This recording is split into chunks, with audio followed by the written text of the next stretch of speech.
8 nga udhëheqësit kryesor të Europës janë arrestuar për të mbrojtur territorin autonom danez të Groenlandës mes kërcënimeve në rritje nga administrata e presidentit Donald Trump, se Shtetet e Bashkuara mund të marrin nën kontroll ishullin arktik të pasur me minerale. Në një deklaratë të përbashkët, liderët evropianë theksuan se siguria e Groenlandës duhet garantohet në mënyrë kolektive nga NATO dhe me respekt të plot për vullnetin e popullit të saj.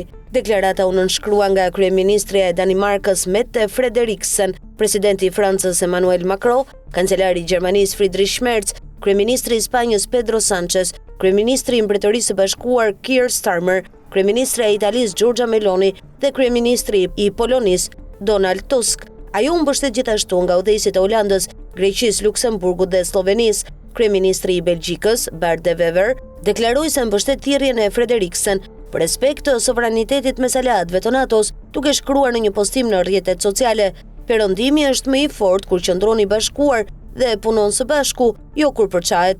Qeveria e Groenlandës kërkoi të martën një takim urgjent me sekretarin amerikan të shtetit Marco Rubio për të diskutuar ato që i quajti deklarata të rëndësishme të SBA-s lidhur me vendin arktik. Më herët gjatë së martës, Frederiksen u takua me kryeministrin e Kanadas Mark Carney për diskutuar sigurinë në Arktik, duke theksuar se vlerësonte mbështetjen e fortë të Kanadas për mbretërinë e Danimarkës në situatën aktuale.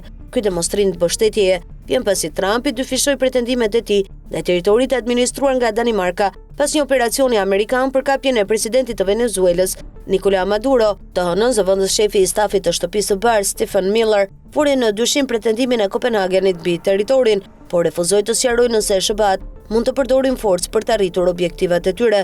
Trump ka akuzuar gjithashtu Danimarkën se ka bërë shumë pak për të garantuar sigurinë e Groenlandës. Në përgjigje, liderët evropianë deklaruan: NATO e ka bërë të qartë se rajoni i Arktikut është një prioritet dhe aleatët evropianë po rrisin angazhimin, shkruan Politico. "Ne dhe shumë aleatë të tjerë kemi shtuar pranin, aktivitetet dhe investimet tona për të mbajtur Arktikun të sigurt dhe për të frenuar kundërshtarët." Mbretëria e Danimarkës, përfshirë Groenlandën, është pjesë e NATO-s. Groenlanda i përket popullit të saj. Janë Danimarka dhe Groenlanda dhe vetëm ato që vendosin për çështjet që lidhen me Danimarkën dhe Groenlandën, përfundon deklarata e publikuar në një moment kur rreth 40 lider dhe zyrtar të lartë të BE-s janë mbledhur në Paris për bisedime mbi përfundimin e luftës në Ukrainë. Frederiksen paralajmëroi të hënën se një pushtim amerikan i Groenlandës do të shënonte fundin e NATO-s.